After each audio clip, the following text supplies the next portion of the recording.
স্বচ্ছতার সঙ্গে চলব, সুপারিশে এবং খাতা বদল করে এই যে চাকরির দুর্নীতি হয়েছে এটা অতীত হিসাবে ভেবে নেন।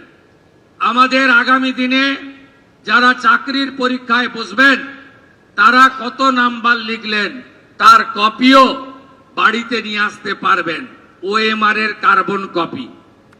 আগে মৌখিক পরীক্ষায় বেশি নম্বর ছিল, আমরা মৌখিকের নাম্বারও কমিয়ে দেব, একাডেমিকের নাম্বারও বিবেচনায় আনব এবং আজকে এসসি এসটি, প্রকৃত ওবিসি এবং ইডব্লিউএস বা দিব্যাঙ্গ যারা বঞ্চিত হয়েছেন আগের সরকারের আমলে, আমরা 100% রোস্টার মেনে তফসিলি জাতি উপজাতি, আমাদের প্রকৃত ওবিসি, দিব্যাঙ্গজন এবং অর্থনৈতিকভাবে উইকার যারা ইডব্লিউএস তাদের সংরক্ষণ যথাযথভাবে দেব কর্মসংস্থানের ক্ষেত্রে।